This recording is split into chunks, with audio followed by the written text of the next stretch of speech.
ఇంటికి చాలామంది ఇంటికి పెయింటింగ్ చేయించేటప్పుడు పెయింటర్ చేతిలో మోసపోతూ ఉంటారు. వాళ్ళ కోసమే ఈ వీడియో చివరిదాకా చూడండి. వీడియో మిస్ అవుతే కొన్ని లక్షలు మీరు మిస్ అవుతారు. పెయింటింగ్ ఫీల్డ్లోకి వచ్చేపాటికి చివరిలో అసలు డబ్బులు లేవండి, బంగారం తాకడి పెట్టి తెచ్చి మీతో చేపిస్తున్నామని చెప్తారు. ఇంకా ఒక్క మాటతో అడగాలి, మాకు పిల్లలు ఉన్నారు, హౌస్ రెంట్లు కట్టుకోవాలి.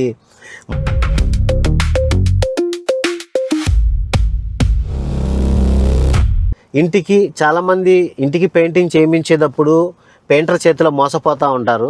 అడ్వాన్స్ తీసేసుకోవడం, పారిపోవటం, ఫోన్లు చేస్తే ఎత్తకపోవటం, కనబడకపోవటం, స్కిప్ చేయడం, చూసి చూడనట్టు వెళ్ళిపోవటం, ఇలా చాలా రకాలుగా పెయింటర్లు అనేది ఉంటారు. సో మీకు ఇప్పుడు ఒక డౌట్ రావచ్చు, అసలు ఒక ఇంటికి మంచి పెయింటర్ని ఎలా ఎంచుకోవాలి అనేది మీకు చాలా సందేహంగా ఉంటుంది. అందుకే ఎవరైనా చేసిన వర్క్స్ కానీ లేకపోతే ఎవరైనా అడిగి రికమెండ్ చేయించుకొని మంచి వాళ్ళు అయితేనే వాళ్ళ వర్క్ చూసి వాళ్ళకి ఇవ్వడం అనేది జరుగుతుంది. సో ఇక్కడ మీరు గుర్తుపెట్టుకోవాల్సిన 2 విషయాలు చెప్తాను.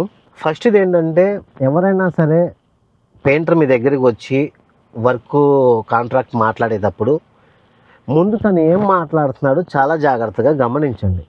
ఎందుకనంటే వర్క్ గురించి ఆలోచించే వ్యక్తి డబ్బు గురించి మాట్లాడటం, కరెక్ట్గా వర్క్ ప్రోగ్రెస్ ఏంటి, దాని విధానం ఏంటి, ఏ మెటీరియల్ పడుతుంది, క్వాలిటీగా ఉంటే ఎలాంటి మెటీరియల్ వాడాలి, ఇలాంటి మీ మాటను బట్టి వాళ్ళకి మంచిది ఇద్దాం అని క్వాలిటీగా ఒక రేట్ అనేది చెప్తారు.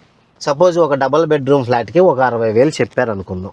మీరేం చేస్తారు, అమ్మో 60,000 చెప్పారు, ఇది ఎక్కువేనేమో అని ఇంకొక పెయింటర్ని పిలిపిస్తారు. ఆ పెయింటరు మీకు ఏం కావాలన్నా నేను చేసి పెడతాను, అంతకుముందు ఆయన ఎంత చెప్పారండి, 60,000 చెప్పారు, 40,000 ఇవ్వండి, మొత్తం నీట్గా నేను చేసి 10 రోజుల్లో మీ చేతిలో పెడతానని చెప్పి ఇలా నమ్మబలుగుతాడు అన్నమాట. అంటే తను వర్క్ గురించి, మెటీరియల్ గురించి, ఎన్ని రోజులు పడుతుంది, కూలీలు ఎంత అవుతున్నాయి, జర్నీ ఎంత అవుతుంది, భోజనాలు ఎంత అవుతున్నాయి, అసలు ఇవేమి మాట్లాడడం. సో ఇక్కడే జనాలు పడిపోతారు. ఎవరైనా సరే ఇలాగా అంటే కొంచెం ఇలాంటి మాటలకి మీరు పడిపోకండి. గమనించండి, చూడండి, ఎంక్వైరీ తీయండి. తన దగ్గర ప్రీవియస్గా చేసిన ఫొటోస్ ఏమైనా ఉన్నాయేమో అడగండి. అవన్నీ చూసి మీరు అలాగా ఎంచుకుంటే మళ్ళీ మీరు ఒక పెయింటర్ చేతిలో మోసపోయే ఆస్కారం అనేది ఉండదు. ఎందుకనంటే ఇప్పుడు పెయింటింగ్ అనేది ఇల్లంతా మార్చిపోయిన తర్వాత ఎప్పటికో చేయిస్తారు. ఎప్పటికో చేయించేది కొద్దిగా మంచిగా చేయించాలి. ఇలాంటి మాటలకి, ఇలాంటి చిన్న చిన్న విషయాలకి చూసి చూడకుండా నమ్మేసి మోసపోతే రేపు మీకే లాస్ వస్తుంది. పోనీ ఏమైనా పెయింటింగ్ అంటే ఏమైనా చిన్న బడ్జెటా, పట్టుకుంటే 50,000 లేకపోతే 1,00,000 రూపాయలు. ఎంత చిన్న ఇల్లు అయినా సరే 1,00,000 రూపాయలు 50,000 దాకా ఖచ్చితంగా అవుతుంది. సో మళ్ళీ చేయించేది కాదు కాబట్టి మీరు ఒకసారి చేయించేసి నష్టపోయి వాళ్ళని తిట్టుకొని పెయింటర్లు ఎలా ఉన్నారని మంచి పెయింటర్లను కూడా తిట్టేస్తున్నారు. సో దీనివల్ల వీళ్ళకి ఏంటంటే ఆ ఫీల్డ్ మీద విరక్తి వచ్చేస్తుంది. మళ్ళీ రెండోది, కస్టమర్లు వర్కు ఎలా చేస్తున్నారు, ప్రాసెస్ ఏంటి అది చూసి కదన్నా పని ఇవ్వాలి. మేము 60,000 చెప్తుంటే వాడెవడో వచ్చి 30,000 చెప్తుంటే, 25,000 చెప్తుంటే వాడికి ఇచ్చేస్తున్నారు, వాడేమో సగంలో చేసి వెళ్ళిపోతున్నాడు. మళ్ళీ మనం వెళ్ళి 60,000 అవుతుందని చెప్తే ఇప్పటికే నష్టపోయాం, ఆ రేటు మేమేమో అంటున్నారు. అక్కడ కూడా మాకు రేటు రావట్లేదు, ఎలా అన్నా మేము బతికేదని చాలామంది పెయింటర్లు, పెయింట్ మేస్త్రులు ఆవేదనగా అవుతుంది. అందుకనే ఇంటికి పెయింటింగ్ వేయించేటప్పుడు అపార్ట్మెంట్స్ కానీ, ఇండివిజువల్ హౌసెస్ కానీ ప్రతి ఒక్కరూ గుర్తుపెట్టుకోండి, మంచి పెయింటర్ని ఇలా ఎంచుకోండి. ఎందుకనంటే ఈ ఫీల్డ్ కొంచెం లెగడానికి, ఈ ఫీల్డ్లో పెయింటర్లు కొంతకాలం ఈ ప్రయాణం చేయడానికి మీరు తీసుకునే నిర్ణయాలు కూడా కొంత ఆధారపడి ఉంటుంది. ఎందుకనంటే చాలామంది పెయింట్ మేస్త్రులు కాంట్రాక్ట్ వర్క్ ఉన్నప్పుడు కుర్రాళ్ళని తీసుకుని వెళ్ళి చేపిస్తారు. మరి ఆ కాంట్రాక్ట్ అయిపోతే తర్వాత తనకి కాంట్రాక్ట్ రాకపోతే, తను అంత బాగా చేస్తున్నాడు కదా, నెక్స్ట్ కాంట్రాక్ట్ తనకి రావాలి కదా.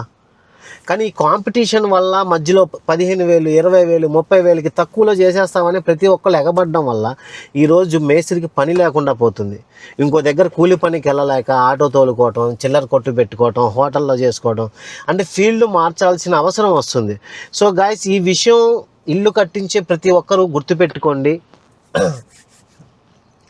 ఇంకా వర్కర్స్ ఎదుర్కొనే పెద్ద సమస్య ఏంటంటే బిల్డర్స్ అన్నమాట. సో బిల్డర్స్ చాలామంది, అంటే నేను విన్నది, మా బిల్డరు డబ్బులు ఇవ్వడు, మా బిల్డర్ తక్కువకి ఇస్తాడు, మా బిల్డర్ వర్క్లే చేస్తున్నాను, పెద్ద ప్రాజెక్ట్స్ ఉన్నాయి, అవి ఇవి అని అంటారు. సో నేనేం చెప్తున్నాను అంటే, బిల్డర్స్ కూడా చూడండి, అన్ని ధరలు పెరిగిపోయినాయి. ప్రతి ఒక్కటి ట్యాక్సీలు పెరిగిపోయినాయి. ఒక మధ్యతరగతి కుటుంబం బతకడానికి చాలా కష్టం అవుతుంది. ధనికులే ఇప్పుడు మధ్యతరగతి వాళ్ళు అవుతున్నారు, మధ్యతరగతి వాళ్ళు పేదవాళ్ళు అవుతున్నారు. పేదవాళ్ళేమో అడుక్కు తింటున్నారు, గ్రామాలు పారిపోయి చిన్న చిన్న పనులు చేసుకుంటున్నారు, చాలా ఇబ్బంది పడుతున్నారు. మీరు ఈ విషయాలన్నీ కన్సిడర్ చేసి బిల్డర్స్ ఎవరైనా సరే వర్కర్స్కి చూసి వాళ్ళు అడిగిన అంత వాళ్ళ కష్టానికి తగిన, మీకు తెలుసుగా అన్ని లెక్కలు, సో అలాగిచ్చి మంచి వ్యక్తులను మీ దగ్గర ఉంచుకుంటే వాళ్ళు మీతో ప్రయాణం చేస్తారని నా అభిప్రాయం. ఇప్పుడు మీ అందరికీ ఒక డౌట్ రావచ్చు, సరేనండి మీరు చెప్పినట్టే అలాగే చూసి మంచి మేస్త్రిని ఎంచుకుంటాం, సో అయితే ఇప్పుడు ఏంటి అని అడుగుతారు. సో ఇప్పుడు బెనిఫిట్స్ ఏంటి అనేది మాట్లాడుకుందాం. మీరు మంచి మేస్త్రిని ఎంచుకోవడం వల్ల ఆ మేస్త్రికి ప్రతిరోజు ప్రతి నెల వర్క్ ఉండడం వల్ల ఈ కుర్రోడుగా ఉంటాడు.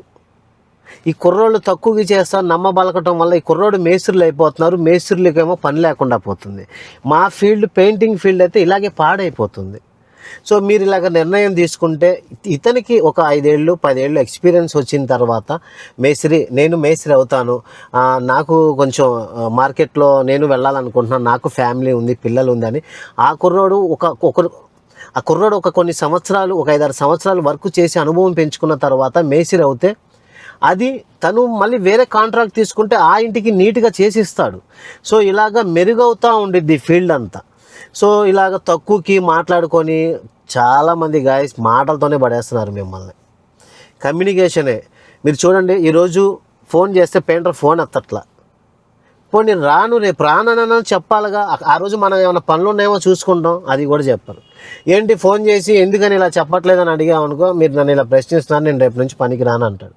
అయితే పని ఎక్కడ చెడగొడతారని మీరు భయపడతా ఉంటారు. సో ఇలాంటి అన్నీ జరగకుండా ఉండాలి అంటే ప్రతి ఒక్కరి నిర్ణయం ఒకటే అయి ఉండాలి.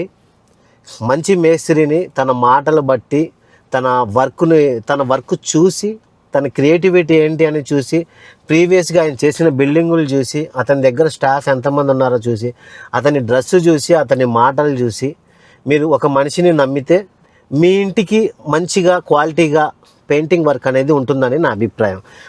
ఈ వర్క్లోనే కాదు, మీరు గేట్లు చేయించిన, వెల్డింగ్ చేయించిన, కార్పెంటింగ్ చేయించిన, ఎలక్ట్రిషియన్ చేయించిన, టాపీ వర్క్ చేయించిన, ప్యానలింగ్ వర్క్ చేయించిన, స్టీల్ గ్రిల్లింగ్ వర్క్ చేయించిన, ఐరన్ వర్క్ చేయించిన, గేట్ వర్క్ చేయించిన, ప్రతి చోట ఈ విషయం అనేది మీకు ఖచ్చితంగా ఉపయోగపడుతుంది. బిల్డింగ్లు కట్టేవాళ్ళు, ఇల్లులు కట్టేవాళ్ళు ఎప్పుడో ఒకసారి కట్టేది గాయస్. జీవితంలో మహా అయితే ప్రతి మనిషి ఒక 10 ఇల్లులు 20 ఇల్లులు లేదా 1-2, ఇంకా అంతకు మించి ఎక్కువ ఎవరు కడతారు?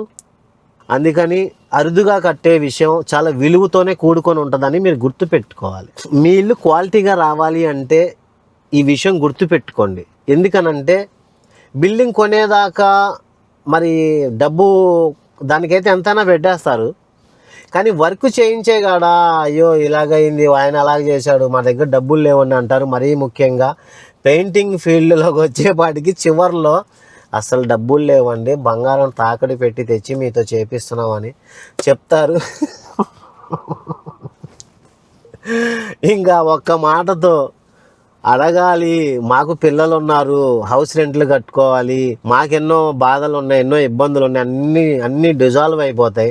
ఇంకా తను ఒక రేటు, ఇంకా దిగిపోయే ఒక రేటు చెప్తాడు, 60,000 ఒక 40,000 చెప్తాడు, ఇంకా మీకు ఇబ్బంది పెట్టకూడదు అని. కానీ ఆ 40,000 కూడా మళ్ళీ 30,000కి బేరం వాడికి ఎలాగన్నా బతిమాలు ఇచ్చి రిక్వెస్ట్ చేసి చాలామంది చేయించుకుంటున్నారు. ఇలాంటి దగ్గర పెయింట్ మేస్త్రులకు కానీ లాస్ వస్తుంది. మంచికి వెళ్తున్నారు, లాస్ వస్తుంది.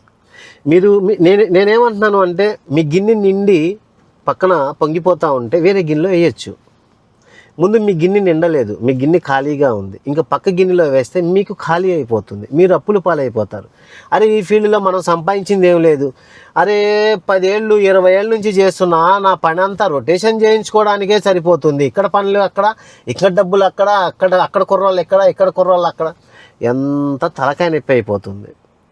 ఈ రొటేషన్కే మీ అకౌంట్లో చూస్తే ఏం ఉండదు. నేను చెప్తున్నాను, ఇప్పుడు ఈ వీడియో చాలామంది చూస్తారు, పెయింట్ మేస్త్రులు 10,000 ఇంకా తక్కువే, ఏం ఉండవు, ఖాళీ. చాలామందికి 100, 70, 300 ఇలా ఉంటాయి. మీరు కావాలంటే చూసుకోండి. సో నేను చెప్పిన ఈ విషయాలన్నీ గుర్తుపెట్టుకొని బిల్డింగ్ కట్టే ప్రతి ఒక్కరు, కన్స్ట్రక్షన్ ఫీల్డ్లో ఉన్న ప్రతి ఒక్కరు దీని గురించి ఆలోచించండి. మీరు తీసుకున్న నిర్ణయం వల్లనే ప్రతి ఫీల్డ్ కూడా, ప్రతి పెయింటింగ్, నా వరకైతే పెయింటింగ్ ఫీల్డ్ అయితే లెగుస్తుందని నా ఉద్దేశం. నాకు నిజమైతే అందులోనే కనబడింది. ఇంకా మీకేమైనా సందేహాలు ఉంటే కింద కామెంట్ బాక్స్లో కామెంట్ చేయండి, దాని మీద వీడియో చేయడానికి ట్రై చేస్తాను. అలాగే నా వీడియో మీకు నచ్చితే లైక్ చేయండి, షేర్ చేయండి, సబ్స్క్రైబ్ చేయండి. Thank you.